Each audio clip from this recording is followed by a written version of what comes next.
এই যে আমাদের বার্থডে গার্লের থালা রেডি।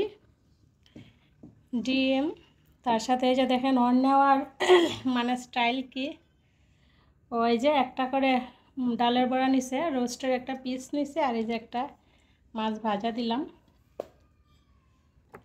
তো আসলে অন্য কোনো কিছুই খাবে না, শুধু রোস্টটা একটু খাবে, সেজন্য রোস্টই করলাম, আর কোনো কিছু তরকারি করলাম না। মাছ ভাজা, ডালের বড়া সব কিছুই থাকবে, দেখবেন লাস্টে কতটুকু খায়, শুধু রোস্টটাই খাবে। তো এই তো নাও নাও। আর এই যে বার্থডে গার্ল নতুন জামা পরে খাইতে বসছে, কাপ্তানটা পরছে, ওইটা পরে কেক কাটবে, তো এখন ওইটা পরে খাইতে বসছে। হ্যাঁ হ্যাঁ, ওইটা দিয়েই কেক কাটবা। এখন আপাতত স্নান করে একটা নতুন জামা পরলো, তো খাক। হ্যাঁ হ্যাঁ, আর আমাদের রাত্রিকে ওর বাবু শার্ট কিনে দিছে।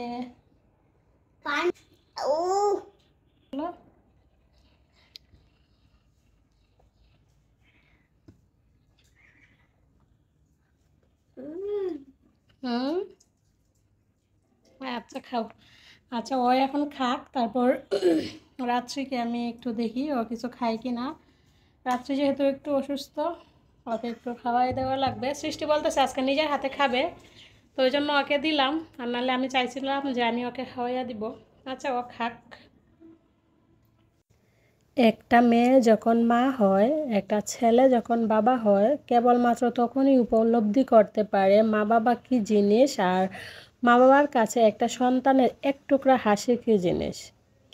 শুভ দুপুর বন্ধুরা, আজকে ভিডিওটা ধূপ থেকে শুরু করলাম। আজকে সকালে একদম এত প্যারার উপরে ছিলাম আর কি, বলার মতো না, সেজন্য আর আপনাদের সামনে আসতে পারি নাই। আর তাছাড়া সকাল থেকে যদি ভিডিওটা শুরু করতাম অনেক লং হয়ে গেল, আমিও বুঝতে পারছিলাম সেটা, তো সেজন্য সকাল থেকে শুরুও করি নাই। তো এই তো দুপুরে ভাত টাত খাইয়ে তারপর বিকালের দিকে যে আমি কয়েকটা পিঠা টিঠা বানিয়ে নিয়েছিলাম, আর এখন হচ্ছে এই যে সন্ধ্যার দিকে নারকেলটা কুড়িয়ে নিব। তো প্রথম ভাবছিলাম নারকেল দিয়ে পিঠা বানাবো, তারপর নারকেলটা কাটার পরে দেখি মানে এত মানে গাছে থাকতে থাকতে এত শুকনা হয়ে গেছে আর কি, তো এটা দিয়ে পিঠা বানাইলেও আসলে ভালো লাগবে না। তারপর ওর বাবু বলতেছে তাহলে সেরম পায়েসে দিয়েও, তারপর ওই যে নারকেলটা এখন কুড়িয়ে নেব, কুড়িয়ে পায়েসে দিয়ে দেব।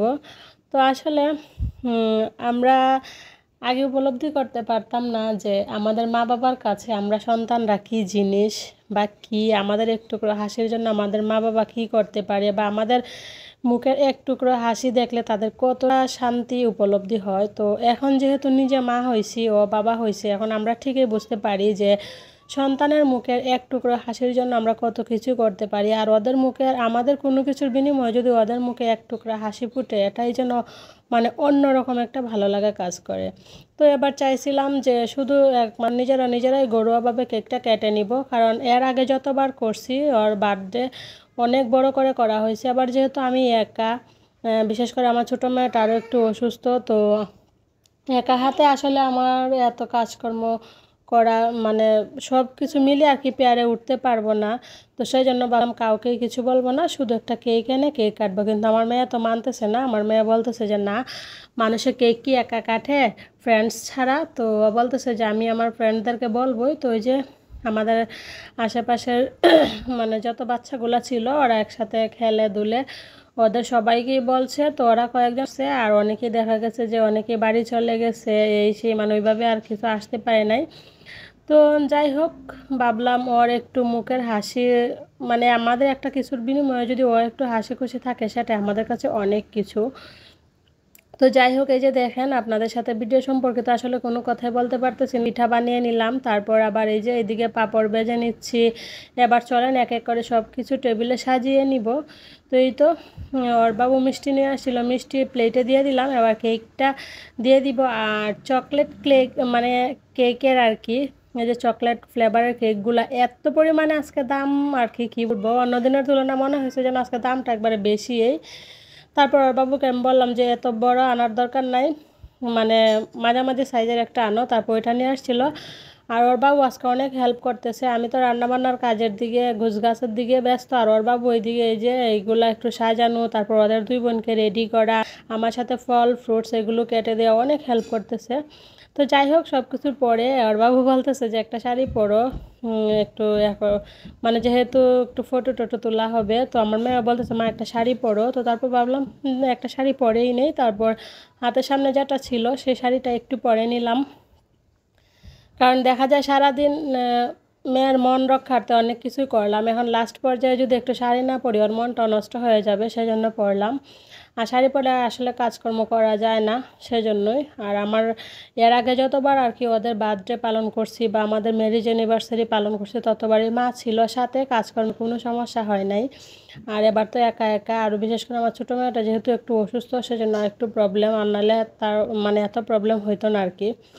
তো যাই হোক, আপনাদের সবার দোয়া ভালোবাসা আশীর্বাদে আজকের দিনটা অনেক ভালো কাটছে। তো এবার এই যে কেক টেক এগুলো এখানে নিয়ে আসবো, আমি বলছিলাম যে ছোটো টেবিলের উপরে রাইখা কেক কাটতে অথবা ডাইনিং রুমের ওইখানে নিয়ে কাটতে, কিন্তু ওরা কোনো কিছুদিন মানতেছে না, ওরা বলতেছে বিছানায় বসে কেক কাটবে। হ্যাপি বার্থডে পরে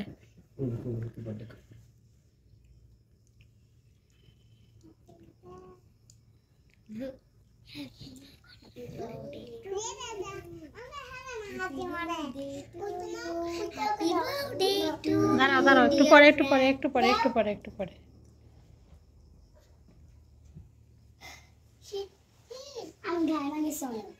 দাও, তোমরা হাই করো।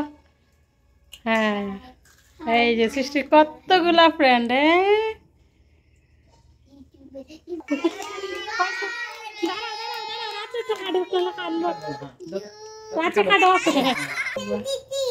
দিদি নাও নাও দিদিরে দাও।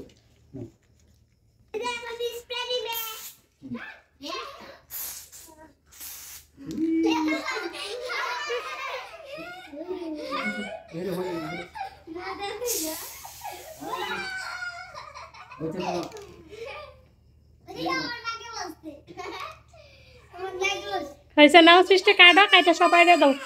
নাও নাও, এই সবাই কেটে কেটে দাও। দাও তুমি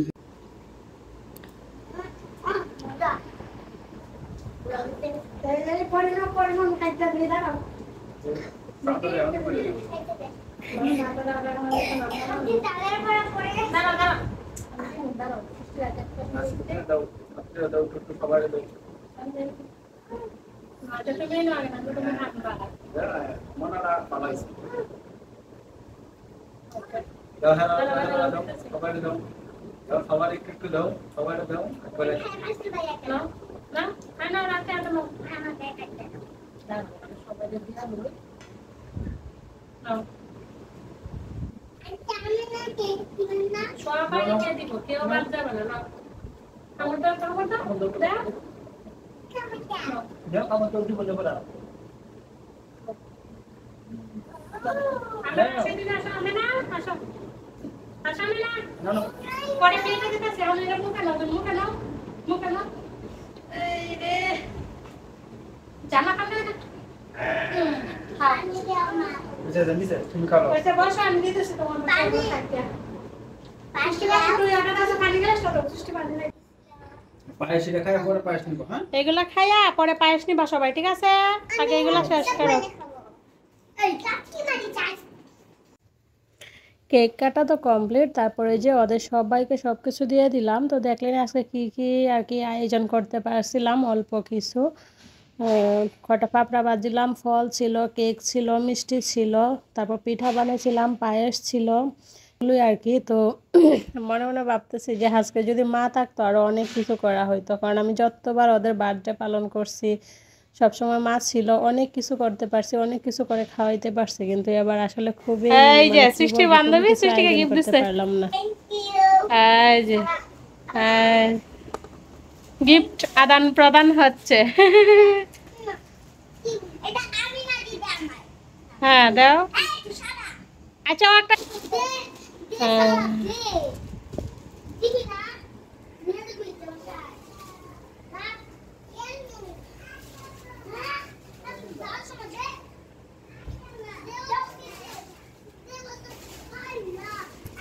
যাত্রা করে না, যাত্রা করে না, যাত্রা করে না।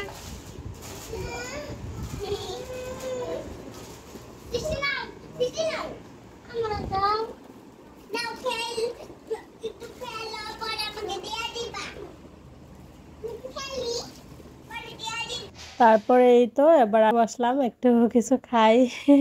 তো সবাইকে সব কিছু দেওয়া হয়েছে। সৃষ্টি বাবু বলতেছে তুমি তো কিছু খাইলা না, তুমি কিছু খাও। তো এই তো একটু কেক নিয়ে বসলাম, একটু কেকই খাবো, আর কিছু খাবো না। আসলে এত মিষ্টি আমার পছন্দ না।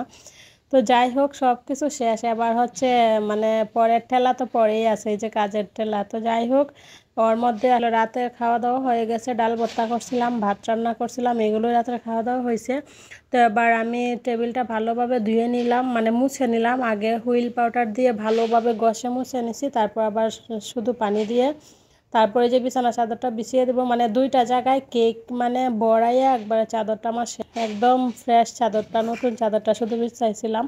তো ভাবলাম ওটা যদি সাথে সাথে ধুয়ে না দেয় তাহলে হয়তো দাগগুলো বসে যাবে। তো সেই জন্য ভিজিয়ে রাখলাম। এখন রুম টুম মুছে তারপর চাদর টাদর ধুয়ে একবারে একটু মানে বলতে গেলে স্নানই করে আসবো আর কি। তো কি বলবো, আজকে অনেক অনেক কাজের চাপ গেছে সারাদিন। আজকে সারাটা দিন গেছে, বিছানা একটা শুইতে পারে নাই। কোনো আপুদের ভাইয়াদের তেমন কোনো ভিডিও দেখতে পাই নাই। ফাঁকে ফাঁকে মনে হয় এক দুইজনের ভিডিও দেখছিলাম। আর এখন মনে হইতেছে যে শরীরে আর একদম দিতেছে না, কোমর টমর মনে হইতেছে যে আর মানে কোনো কিছুতেই পারতেছি না। আর এই যে কাজকর্মগুলো একদম নাড়া করতেছি, কারণ দেখা গেছে যে আমি যদি এখন এই রুম টুমগুলো একদম ক্লিন করে না ঘুমাই, আসলে আমার ঘুমিয়েও ধরবে না। ও একটু অপরিষ্কার অপরিচ্ছন্ন থাকতে আসলে আমার ঘুমও আসে না, খাইতেও ভালো লাগে না, কোনো কিছুই না। বিছানায় শুইব ঠিকই, কিন্তু আমার রীতিমতো ঘুম হবে না। তো সেই জন্য ভাবলাম একবারে ক্লিন করে শুই, আমার মানে নিজের মন থেকে একটা ফ্রেশ লাগবে, ঘুমাইতেও ভালো লাগবে, সব কিছুতেই ভালো লাগবে। তো সেই জন্য একটু কষ্ট করে হলেও এই যে দেখেন ভালোভাবে প্রত্যেকটা রুম আমি মুছে নিলাম, দুইবার করে প্রত্যেকটা রুম মুছে নিলাম, যেহেতু ছোটো বাচ্চারা ছিল একটু ময়লা হয়েছিল। তো যাই হোক, আজকের মতো বাই বাই।